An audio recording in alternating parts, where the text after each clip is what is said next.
Okay, so we're diving into a really tangled story out of Minnesota. It starts with a massive financial crime, but it quickly spirals into a much bigger story about federal raids, huge political fallout, and a really fierce debate over community and culture. There are a lot of layers here, and we're going to peel them back one by one. At the absolute center of this whole thing is a staggering number, $47 million. I mean, just to put that into perspective, that's enough cash to feed thousands and thousands of kids for an entire year. So the big question is, where did all that money actually go? And here's the thing, this wasn't just any money. This was taxpayer money. It was specifically set aside to feed hungry children during the pandemic. But federal prosecutors allege that a group of people conspired to bill the state for millions of meals that, well, they were never even served. They basically turned a public health crisis into their own private payday. So this raises the critical question, right? How does a financial fraud case, a big one for sure, but how does that escalate into federal immigration raids sweeping through Minneapolis? And how does it spark this incredibly heated personal and political debate about what it even means to be an American? We're about to connect those dots. Okay, first things first. Let's just look at the crime itself. Because this wasn't some simple accounting mistake. Federal prosecutors have called it a brazen, complex, and massive scheme. So, what do you do with millions in allegedly stolen funds? Well, you apparently fund an unbelievable lifestyle. We're talking high-end luxury cars, lavish properties, even champagne at a resort in the Maldives. And that money trail didn't just stay here. There were wire transfers going as far as China and East Africa.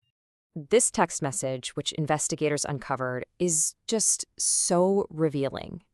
Inshallah means God willing, and using it here in this context just adds this chillingly personal and frankly brazen dimension to a crime of this scale. The legal net here has been cast incredibly wide. As of now, 61 individuals have been convicted in what prosecutors are calling the largest COVID fraud scheme in the entire country. And you know what? They say the investigation is far from over. So that financial scandal then triggers this major federal response on the ground. And that brings us to the second part of our story, an operation that brought ICE agents right into the Twin Cities. This operation, which was called Operation Metro Surge, was viewed through two completely different lenses.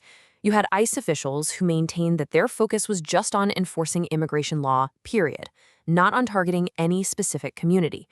But for many people in Minnesota's large Somali community, these raids felt like they were being directly and deliberately singled out. And this brings up the really controversial practice of collateral arrests. The idea is basically this. If agents are at a house looking for one specific person, they might also arrest other undocumented immigrants they happen to find there. As you can imagine, this practice quickly became a major point of tension and fear throughout the community. Naturally, this kind of federal action prompted a really swift and organized reaction from local activists and, of course, politicians. So in response, community leaders and elected officials just mobilized. They started advising residents on what their rights are if ICE shows up. And the key message was this: you do not have to open your door, and you have the right to ask for a judicial warrant, one that's signed by a judge, not just an administrative one. The political fallout was immediate. The source material we're looking at points out that many of the fraud suspects lived in Congresswoman Ilhan Omar's district, which pulled her right into the middle of the controversy. It also highlights criticism aimed at Governor Tim Walz, with allegations that he was slow to act on the fraud until it became a huge focus for the federal government.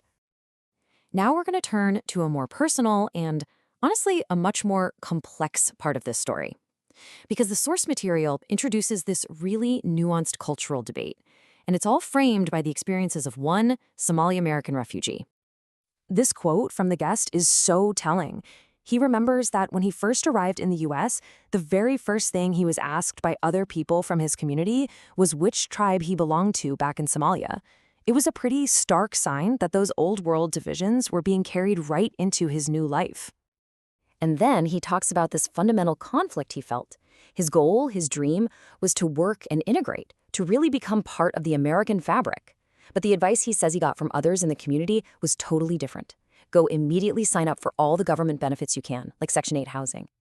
Now, to bolster this point, the source presents a pretty shocking statistic. It claims that 80% of the local Somali population is on some form of welfare, and that this figure has stayed consistently high for a long time. But when this guest suggested that maybe there should be a greater focus on integration, he was met with what he describes as immediate and really forceful opposition.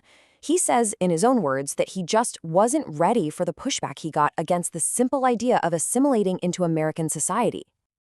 So you can see how this personal story is used by the source to build a much larger argument. It's one that tries to draw a direct line between the massive fraud scandal and these bigger issues of welfare dependency and government accountability. And the source uses this data to make its case, contrasting the average tax contributions of different groups in Minnesota. The claim here is that while the average Minnesotan pays around $8,000 in state and local taxes, the average for Somali residents is about $1,000, and that disparity is then used to fuel a debate about economic contribution versus reliance on social programs. The narrator in the source then puts a name to this whole phenomenon, the socialist handout trap. The theory they present is that encouraging dependency on government benefits is actually a political strategy, a way to secure a reliable voting bloc that, in turn, discourages the very self-sufficiency and integration that Guest was talking about. And finally, the source raises its most alarming point.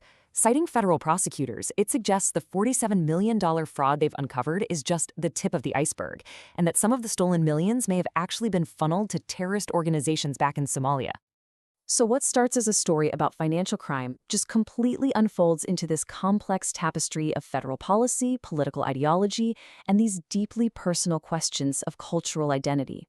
The source connects all these threads, but it leaves us with a really tough, lingering question. How do we actually distinguish between the criminal acts of a few individuals and the systemic challenges faced by an entire community? And what responsibility does the government have in navigating that incredibly complex terrain?